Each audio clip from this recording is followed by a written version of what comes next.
Hello everyone, good evening. কেমন আছো তোমরা সবাই? তো আমি মৌসুমি আবার একটা নতুন ব্লগে তোমাদের সবাইকে ওয়েলকাম। তো বন্ধুরা, এটা হচ্ছে মঙ্গলবারের ব্লগ আর কি। তো যাই হোক, এখন সন্ধে বাজে, সন্ধে 7টা। তো দেখো, আমার বাড়িতে আমার মাসিরা এসছে, তার সাথে সাথে আমিও চলে এসেছি। তো চলে এসেছি বলতে এখানে মেয়েকে নিয়ে এসেছি পড়ানোর জন্য। তো তারপরে মাসিরাও এসছে। তো আমি কী করলাম, আমাকে তো আমাদের চা খাওয়া হয়ে গেছে। চাটা খাওয়ার পরে মাসিরা এসছে, তারপরে আবার মাসিদের জন্য চাটা করা হলো। আর এনেছিলাম মোগলাই। তো আমাদের বাড়ির সামনে যেহেতু রেস্টুরেন্ট, তো ওখান থেকে মোগলাই আনা হয়েছিল। তো সবাই ভাগ ঝোঁক করে মোগলাই খেলাম। তারপর খাওয়া দাওয়ার পরে মাসিরা গল্পগুজব করলো, তারপরে চলে গেল 9:30টার সময়। বলা হয়েছিল রাতে খেয়ে যেতে, তো মাসিরা বললো না, আগের দিন দুপুরে যেহেতু আমাদের এখানে এসেছিলো, সোমবারে খাওয়া দাওয়া করেছে, তার ভাত টাতগুলো অনেক, যেহেতু মাসিরা দুবারেটা একবারেই রান্না করে ফেলে, তো ওই জন্য বললো না, আজকে আর খাবো না। তো যাই হোক, মাসিরা চলে গেল।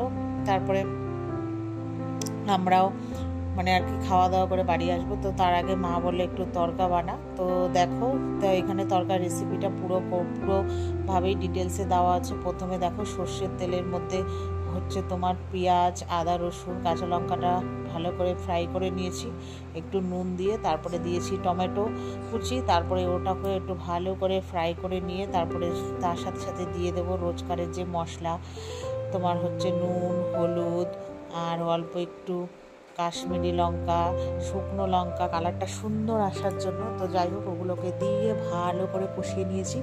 তার সাথে দেব একটু চিনি। তো চিনিটা তোমরা যে যার স্বাদ অনুযায়ী দেবে, কে কখন দেবে সেটা তোমাদের উপর, এখনও দিতে পারো, নাহলে পরেও দিতে পারো। তো যাই হোক, এখানে সব কিছু মশলা দিয়ে এবার আমি এটাকে ভালো করে কষিয়ে নেবো যতক্ষণ না তেল আর কি ছেড়ে আসছে। তো দেখো, এবার এই যে মশলাটা হালকা একটু জল দিয়ে হালকা করে ভালো করে কষিয়ে নেব। তো যখন কষানো হয়ে যাবে পুরোটা, তো দেখতেই পাবে বেশ সুন্দর একটা কালার চলে এসছে। তো সবাই মোটামুটি হয়তো তড়কা রান্না করতে পারো, তো আমি এভাবেই রান্না করি, তো তাই তোমাদের সাথে শেয়ার করলাম।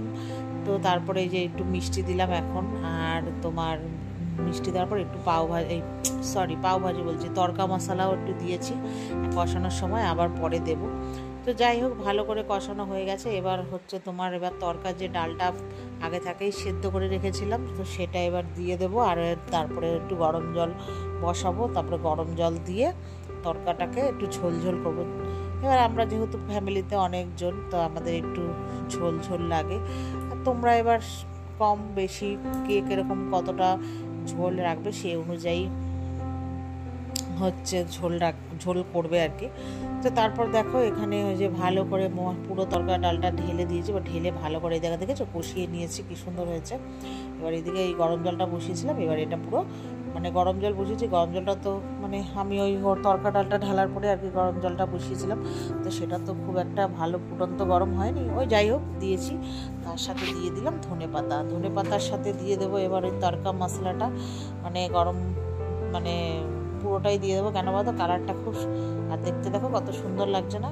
তো এবার ভালো করে ঝোলটা ফুটুক। তারপরে আমি এদিকে ডিমের ভুজিয়াটা না প্রথমে করতে ভুলে গেছিলাম, তো ওই জন্য আবার কী করলাম, তড়কাটাকে আবার প্রেসার কুকারে ঢেলে এবার ডিমের ভুজিয়া করে নিয়েছি। এখানে 3টে ডিমের ভুজিয়া করেছি নুন দিয়ে, যেমন ভুজিয়া করে। এবার ভালো করে ডিমটাকে ভেজে নিয়েছি কড়কড়া করে তারপরে এবার তড়কা ডালটা হচ্ছে ভুজিয়ার মধ্যে এবার ঢেলে দেবো। তার সাথে দেবো ঘি, তোমরা যে যেরকম ঘিও দিতে পারো, বাটারও দিতে পারো। আমি এখানে অনেকটাই দয়াল হাতে ঘি দিয়েছি। ঘি দেওয়ার পরে লাস্টে হচ্ছে কাসুরি মেথি দেবো। আর কাসুরি মেথিটাকে তো দিতে ভুলে, আমি ভেবেছি হয়তো মার কাছে নেই, তো তারপরে মা বললো না আছে, তারপরে আবার দিয়েছি। আর এই যে দেখো, একটা নতুন ঘিয়ের প্যাকেট কৌটো খুললাম, দয়াল হাতে দিয়েছি। ঘিয়ের পরিমাণটা খুব বেশি করে দিয়েছি। তো তারপরে যাই হোক, পরে কাসুরি মেথি দিয়ে নামিয়ে ফেলবো। তো এই যে তার টেক্সচার। এবারে আমি একটু টেস্ট করে দেখছি নুন মিষ্টি সব ঠিক আছে নাকি। তো দেওয়ার পরে এবার তারপরে এখন বাজে রাত্রি ধরো 11টার মতো। তো মা বললো চল এবার খাওয়া দাওয়া কর, রাত হয়ে যাচ্ছে। তাই আমি বললাম হ্যাঁ দাও। এবার তড়কাটাও কমপ্লিট হয়ে গেছে, বড় ভাই আগে খেলো, তারপরে এবার আমরা খেতে বসেছি। তো মা এখানে কি করেছিল বলতো, ডাল, মাছ, তারপরে করেছিল ভাজা টাজা। তো খাওয়া দাওয়া করে বাড়ি চলে এসেছি। তারপরে মেয়েকে বলেছি ভিডিওটা শেষ করে দিতে, আর ও দেখো নাচছে, আর কি বলবো। তো চলো, ভিডিওটা এই পর্যন্ত, ভালো লাগে লাইক করো।